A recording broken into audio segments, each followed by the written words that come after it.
코로나가 이제 끝이 나는가 싶었더니 또 이렇게 확산이 되어져서 우리 성도님들 가운데 용케 코로나 걸리지 않고 지나갔던 분들이 또 이렇게 걸리고 있습니다. 그래서 가운데 자리가 이렇게 많이 비었습니다. 가운데 자리에 앉으신 분들이 가운데 또 이렇게 감기에 걸리셔서 못 나오시는 분들이 계십니다. 정말 우리가 살아가는 이 세상은 환란이 많은 세상입니다. 그야말로 인류 역사는 재난의 역사다라고 할 만큼 재난의 연속인 세상 속에서 우리가 살아가고 있습니다. 왜 우리는 이렇게 이 세상 가운데서 재난의 삶을 살아갈 수밖에 없는가? 그것은 죄의 저주 아래 있기 때문입니다. 아담의 죄로 인간이 사는 땅이 저주를 받았습니다. 창세기 3장 17절에 보니까 땅이 너로 말미암아 저주를 받고 그리고 땅이 내게 가시덤불과 엉겅퀴를 낼 것이라 라고 말씀을 합니다. 자, 여러분 인간이 죄를 범함으로 말미암아 인간으로 말미암아 땅도 저주를 받은 것이죠. 그래서 이 세상에서 우리가 살아가는 날 동안에는 재난의 땅에서 살아갈 수밖에 없다라는 것입니다.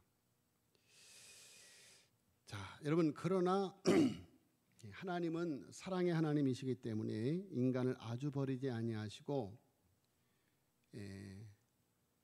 가죽옷을 지어 입혀서 수치를 가려주시고 창세기 3장 15절에 보니까 하나님께서 뱀을 저주하면서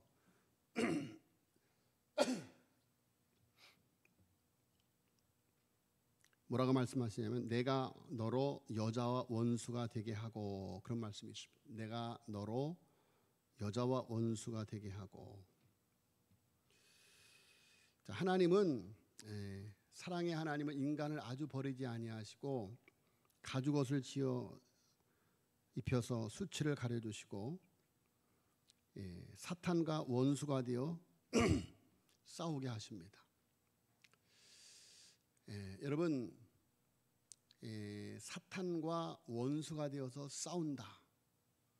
이것이 하나님의 사랑입니다. 여러분 우리가 사탄과 친구가 되는 것이 아니고 사탄과 원수가 되어 싸워야 돼요.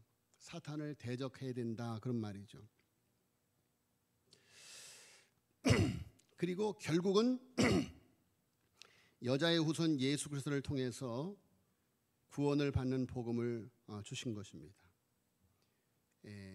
여자의 후손이 뱀의 머리를 상하게 할 것이다.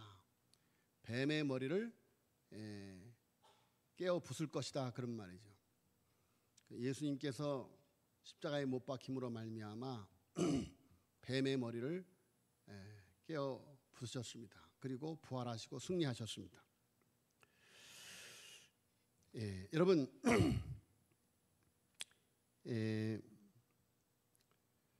우리가 사탄을 대적하는 길은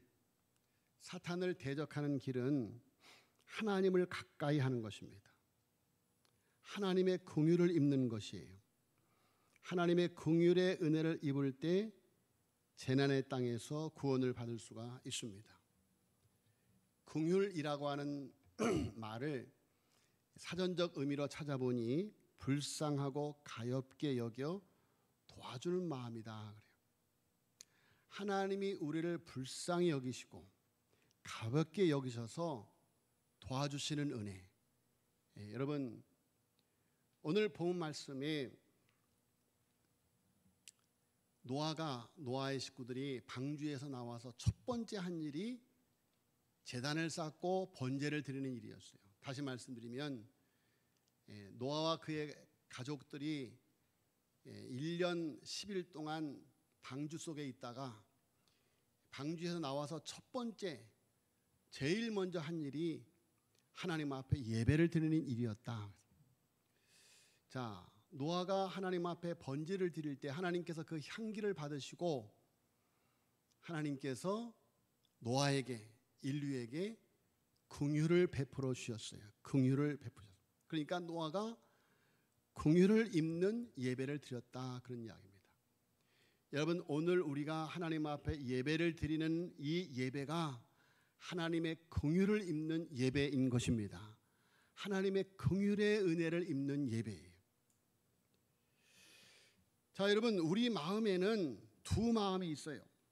아담으로부터 갈라져 나온 두 개의 흐름이 존재합니다.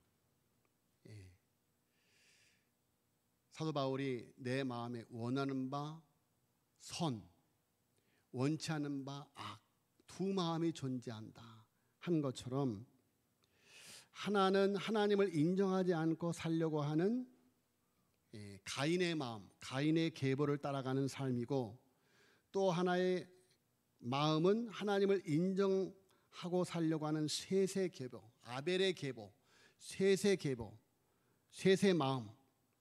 그래서 가인의 계보는 대홍수에 의해서 완전히 멸망하지만 셋의 계보는 노아와 그 가족을 통해서 대홍수라는 하나님의 심판을 통과하고 새로운 인류가 되어집니다. 자, 그렇지만 새로운 인류 노아 안에도 셈과 함과 야벳이 있는데 그 자녀들도 갈리어져요. 함의 마음, 함의 마음은 결국은 가인의 마음이에요. 자, 그래서 다시 가인의 계보와 같은 사람들이 세상에 퍼져나가고 셋의 마음, 아벨의 마음, 노아의 마음, 셈과 야벳의 마음을 가진 인류가 세상에 퍼져나가는데, 이렇게 셋, 노아, 셈, 아브라함, 예수 그리스도로 이어지는 믿음의 계보와 순종의 계보와 불순종의 계보, 순종의 마음과 불순종의 마음을 가지고 살아가는 사람들로 이 세상 사람들이 나뉘어지게 된다, 그런 말씀이에요. 자, 여러분, 하나님께서 온 세상을 물로 심판하실 때 방주 안에 들어간 노아와 노아의 식구들, 그래서 여덟 명의 사람들과 그리고 짐승들 암수 2쌍씩, 정결한 짐승은 7쌍씩, 그렇게 방주 안에 들어갔는데, 그래서 방주 안에 있는 사람들은 구원을 받았어요. 자, 그런데 방주 바깥에 있는 사람들은 바로 하나님을 떠난 사람들이죠. 자, 하나님을 떠난 사람들의 죄를 가리켜서 창세기 6장 5절, 조금만 2장만 넘기면 있죠. 창세기 6장 5절에 보니까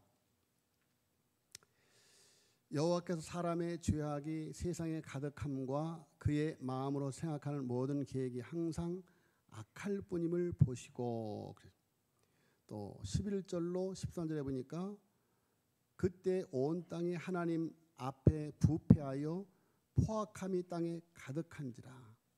하나님이 보신즉 땅이 부패하였으니 이는 땅에서 모든 혈육 있는 자의 행위가 부패함이었더라라고 말씀을 하고 있습니다. 자, 여러분, 방주 바깥에 있는 사람들은 이미 홍수로 진멸당하기 전에 이미 죄의 홍수 아래 죽어가고 있는 거예요. 죄의 홍수 아래 죽어 있는 거예요.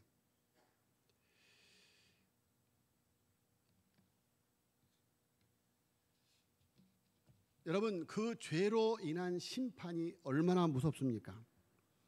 노아 가족이 방주에 들어가고 7일 후부터 40주야를 비가 땅에 쏟아졌습니다.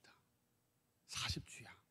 여러분, 요 며칠 전 국지성 폭우로 인해서 얼마나 많은 사람들이 죽고 많은 지역이 피해를 보았습니까? 무슨 호우라고요? 국지성 호우. 그런데 노아 시대에 내린 비는 국지성이 아니에요. 전 지구상에 하늘의 창이 열리는 것처럼 폭포수처럼 물이 쏟아지고 땅에서 막 물이 솟구쳐 올라오는 거예요. 자, 여러분, 그것을 창세기 7장 한 장만 넘기면 7장 6절로 12절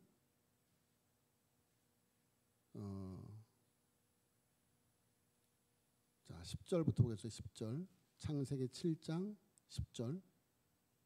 7일 후에, 그러니까 노아와 그의 식구들이 방주 안에 들어가고 하나님의 방주문을 닫아버린 후에 7일 후에 홍수가 땅에 덮이니 노아가 600세 되던 해 둘째 달 곧 그 달 11의 날이라. 그날에 큰 기쁨의 샘들이 터지며, 하늘에서만 비가 오는 것이 아니고 뭐 땅에 있는 물이 막 솟구쳐 올라오는 거예요. 큰 기쁨의 샘들이 터지며 하늘의 창문들이 열려 40주야를 비가 땅에 쏟아졌더라 그래요. 자, 그래서 17절에 홍수가 땅에 40일 동안 계속된지라 물이 많아져 방주가 땅에서 떠올랐고 물이 더 많아져 땅에 넘침에 방주가 물 위에 떠다녔으며 물이 땅에 더욱 넘침에 천혜의 높은 산이 다 잠겼더니 물이 불어서 식옥이 오르니 산들이 잠긴지라 땅 위에 움직이는 모든 생물이 다 죽었으니. 자, 여러분, 죄에 대한 심판이 얼마나 무서운가. 그야말로 인류사에 있어서 다시 없는 큰 재난, 그보다 큰 재난이 없는 그 무서운 심판이 바로 노아 홍수 시대에 부패한 인간에 대한 하나님의 심판이었다. 자, 여러분, 죄에 대한 심판은 오늘도 계속되고 있습니다. 죄의 바다에 버려진 인생들, 로마서 1장 28절 말씀해 보니까 또한 그들이 마음에 하나님 두기를 싫어하며 하나님께서 그들을 그 상실한 마음대로 내버려 두사 합당하지 못한 일을 하게 하셨으니. 여러분, 오늘날 인류의 역사는 노아 시대를 넘어서는 타락한 시대입니다. 아예 죄를 합법화합니다. 하나의 예가 동성 결혼을 합법화합니다. 동성 결혼을 합법화해요. 그 자체가 심판입니다. 에이즈, 원숭이 두창 모두가 비정상적인 성행위로 인해 생기는 병이죠. 코로나를 비롯한 이름 모를 바이러스로 인한 재난 역시 하나님의 창조 질서를 거스린 심판입니다.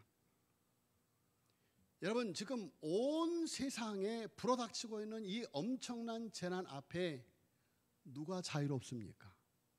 누가 자유롭습니까? 여러분, 자유로울 자가 없어요. 살아남을 자가 없는 거예요. 온 세상을 이렇게 엄청난 재난의 바이러스가 세상을 뒤덮을 때 여러분, 오히려 선진국가가 더 엄청난 재난 앞에 무기력한 모습을 보여주는 것을 우리가 보았지 않습니까? 자, 여러분, 그런데 방주에 들어간 사람들, 방주 안에 있는 사람들은 다 구원을 받은 줄로 믿습니다. 방주 안에 있는 사람들은 다 구원을 받았어요. 방주 안에 들어가야 돼요. 오직 십자가의 은혜 아래 있는 자만이 구원을 받을 수가 있는 것입니다.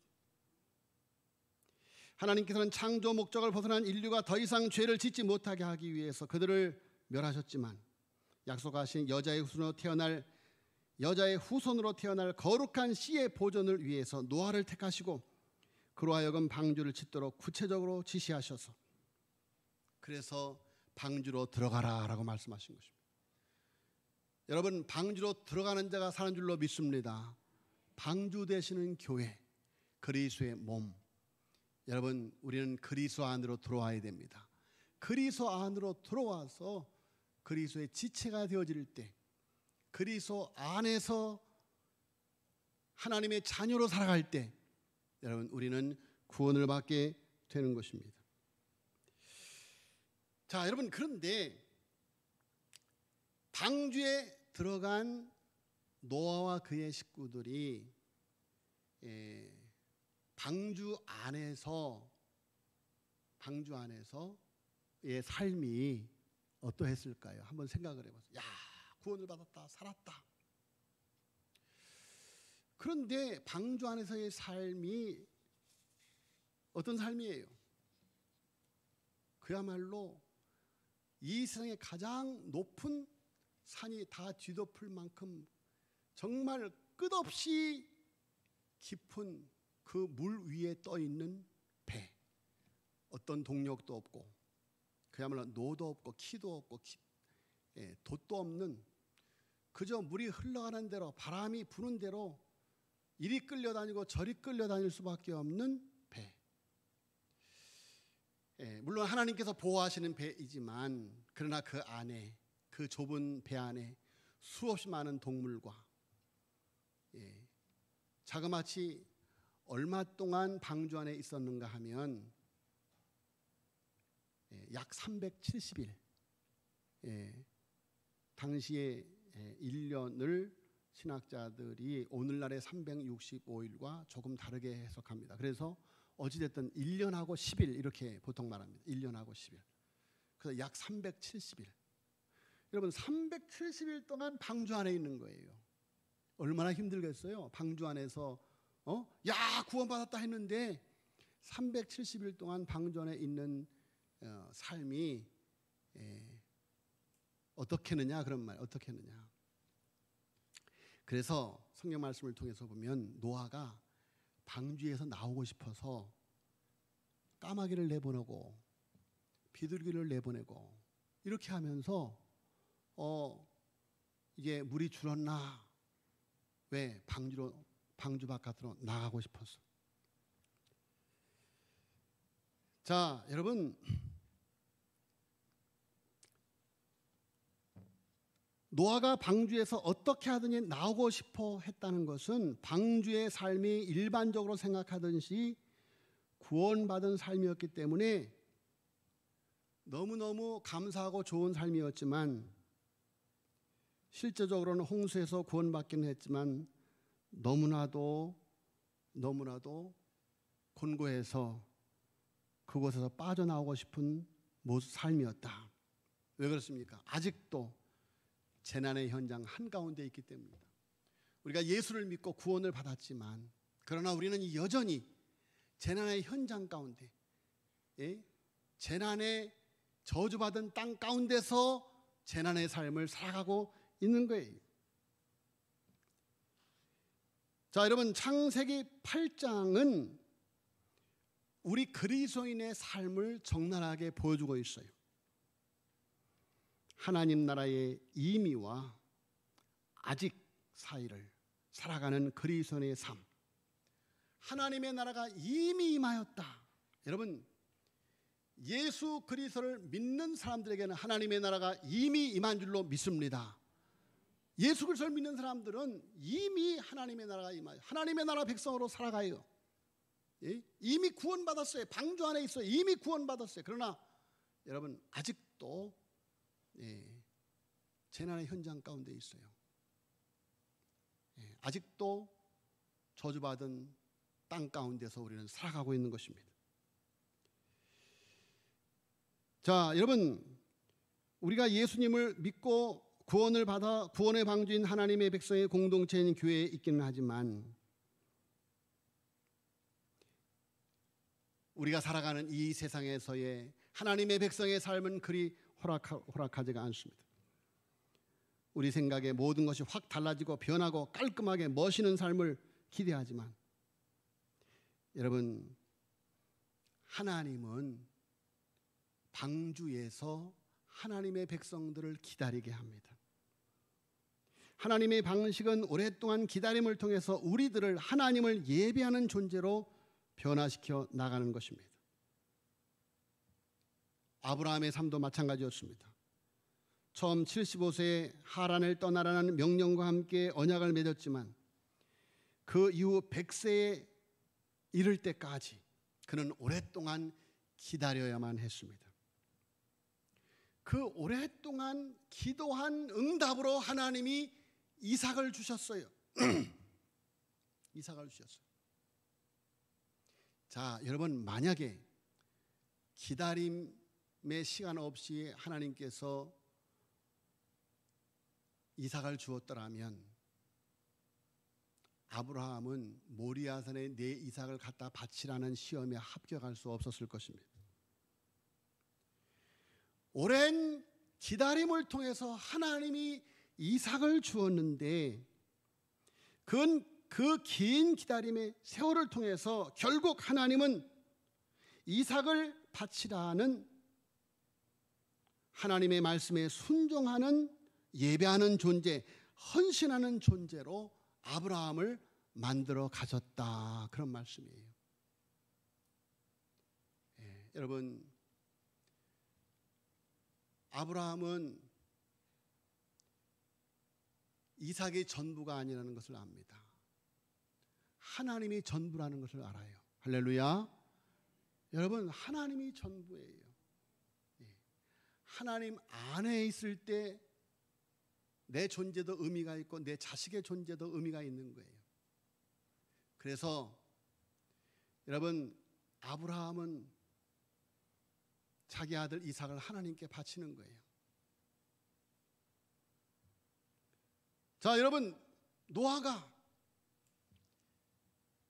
1년하고 10일 동안 방주 속에서 오랜 기다림을 통해서 하나님 없이 살 수 없는 존재라고 하는 것을 노아는 알았습니다.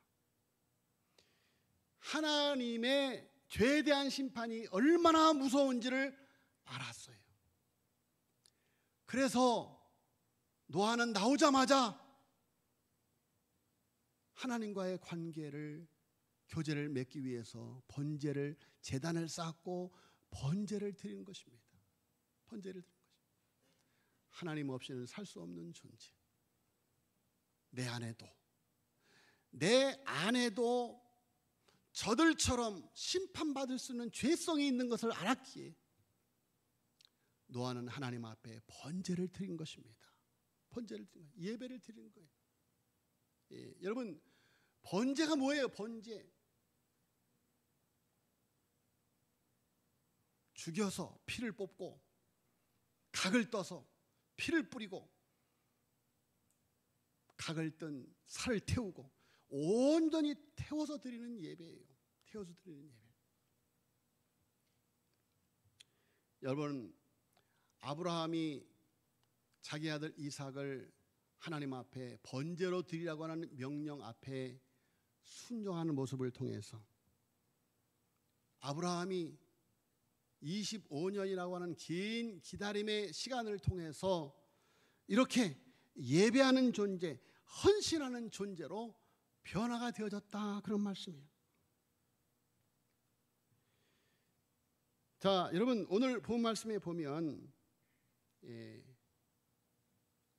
이제 방주가 아라랏산에 멈추었습니다. 그리고 지면이 이제 물이 거두어지고 새싹이 파릇파릇 돋은 것을 비둘기가 잎사귀를 가져온 것을 통해 알았어요. 그러나 하나님은 아브라함을 노아를 방주에서 나오라고 하지 아니하셔요. 그리고 그 후로도 긴 시간, 약 57이라고 하는 시간 동안 기다리게 하십니다. 여러분, 생각해 보세요. 1년 10일을 방주 안에 있었으니 이제 물이 거두어졌다는 소식을 알았을 때 얼마나 나가고 싶었겠어요. 그러나 노아는 기다립니다. 기다려요. 여러분, 하나님은 그 기다림을 통해서 모세의 순종을 훈련시키고 있는 거예요.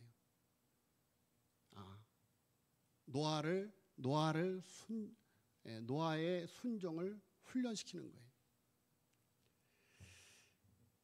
자, 여러분, 노아가 긴 방주 생활 끝에 20절에 보니까 노아가 여호와께 제단을 쌓고 모든 정결한 짐승과 모든 정결한 새 중에서 제물을 취하여 번제로 드렸더니 라고 말하고 있습니다. 하나님을 예배하는 모습입니다. 자, 여러분, 창세기 8장 20절에서 나타나는 이 제단이라고 하는 히브리어는 바로 이때 처음 등장을 합니다. 그 어원은 제물을 바치다를 뜻합니다. 자, 여호와를 위해 제단을 쌓는다는 행위는 이윽고 아브라함과 이삭과 야곱 그리고 모세로 이어져서 하나님의 백성들은 제단을 쌓는 사람들, 예배를 드리는 사람들로 규정을 합니다. 자, 여러분, 제단을 쌓는 자, 제단을 쌓지 않는 자, 여러분, 하나님께서 우리를 제단을 쌓는 자, 예배 드리는 자로 오늘 이곳에 있게 하신 줄로 믿습니다. 여러분, 노아가 하나님 앞에 제단을 쌓으니까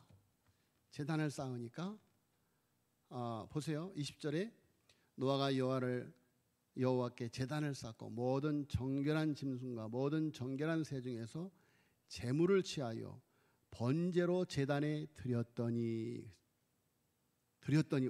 여호와께서 그 향기를 받으시고 그 중심에 이르시되 내가 다시는 사람으로 말미암아 땅을 저주하지 아니하리니 라고 말씀하십니다.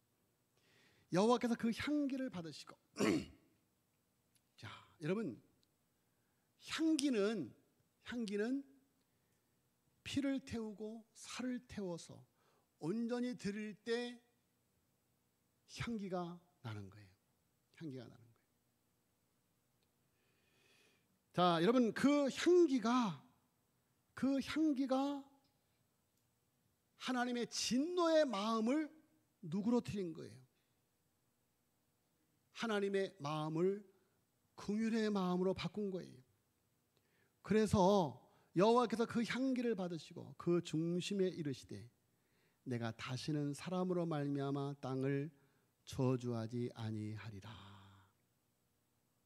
여러분, 예수 그리스도의 십자가상에서의 번제, 그 향기를 받으시고 그 중심에 이르기를 내가 다시는 사람으로 말미암아 땅을 저주하지 아니하리라 라고 하나님께서 우리에게 긍휼을 입혀주신 줄로 믿습니다. 어떤 긍휼이냐? 이는 사람의 마음이 계획하는 바가 어려서부터 악함이라. 내가 전에 행한 것 같이 모든 생물을 다시 멸하지 아니하리니. 자, 여러분, 하나님이 노아의 번제를 받으시고 긍휼을 입혀주시는데 그 긍휼을 입혀주시는 이는 사람의 마음이 계획하는 바가 어려서부터 악하기 때문에 하나님께서 긍휼을 입혀준다는 거예요. 그런데 이 말씀은 하나님께서 세상을 물로 심판하시기로 작정하셨던 말씀과 거의 똑같아요. 사람의 마음이 계획하는 바가 악하기 때문에 하나님께서 세상을 지으셨음을, 사람 지으셨음을 후회하시고 그리고 세상을 물로 심판하시려고 작정을 하셨죠. 그런데 오늘 말씀에는 같은 사람의 마음이 계획한 바가 어려서부터 악한데도 내가 전에 행한 것 같이 모든 생물을 다시 멸하지 아니하리니 라고 말씀하시는 이유가 무엇일까?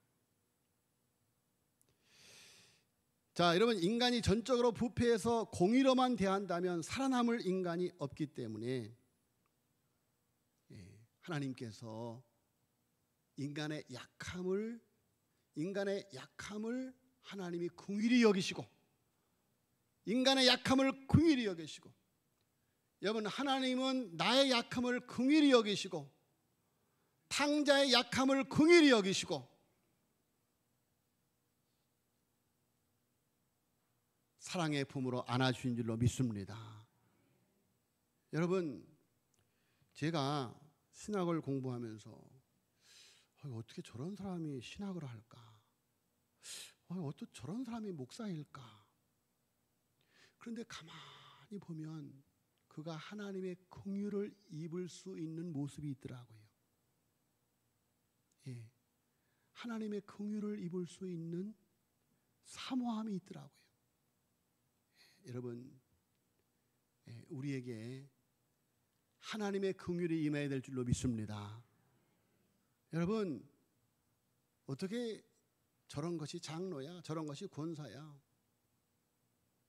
여러분, 나도 그런 모습이 있어요. 우리에게도 그런 모습이 있어요. 여러분, 하나님의 긍휼을 입어야 될 줄로 믿습니다. 하나님의 긍휼을 입어야 돼요. 그래서 하나님은 이제 더 이상 자연 법칙을 파괴하는 홍수 같은 방법으로 세상을 심판하지 아니하고 예측 가능한 자연 질서, 계절의 주기, 땅에 있을 동안은 심음과 거둠과 추위와 더위와 여름과 겨울과 낮과 밤이 쉬지 아니하리라. 의인에게나 악인에게나 모두가 똑같이 하나님께서 일반 은총을 허락해 주시는 거예요. 일반 은총을 허락해 주시는 거예요. 여러분, 우리가 하나님의 이렇게 긍휼을 입고 살아가요. 하나님의 긍휼을 입고 살아가는 우리가 하나님의 긍휼 안에 거하려면 우리의 삶을 온전히 하나님 앞에 태워드리는 여러분, 예배자의 삶을 살아가야 될 줄로 믿습니다. 하나님을 의지하는 예배자의 삶을 살아가야 돼요. 십자가를 의지하는 예배자의 삶을 살아가요. 여러분, 예배가 우리를 승리케 하실 줄로 믿습니다. 교회에서 최고의 행사는 예배예요. 예배는 적당히 드리고 요식행위로 드리고 다른 행사가 무슨 구제가 뭐가 여러분 아니에요. 교회에서 최고의 행사, 최고의 프로그램은 바로 예배인 것입니다. 여러분, 예배만이 우리를 살리는 줄로 믿습니다. 세상을 살리는 줄로 믿습니다. 우리의 삶을 통하여 우리는 나를 태워드리는, 그래서 나의 삶 속에서 그리스도의 향기로, 그리스도의 편지로 우리를 보라, 세상에 그리스도를 보여주는, 하나님을 보여주는 하늘에 계신 우리 아버지여, 이름이 거룩히 여기심을 받으시며 나라에 임하시며 뜻이 하늘과 같이 땅에서 이루어지길 원하나이다. 그런 삶을 살아가기 위하여 일용할 양식을 허락하여 주옵소서. 배금주의. 여러분, 배금주의가 뭐예요? 금을 숭배하는 주의예요.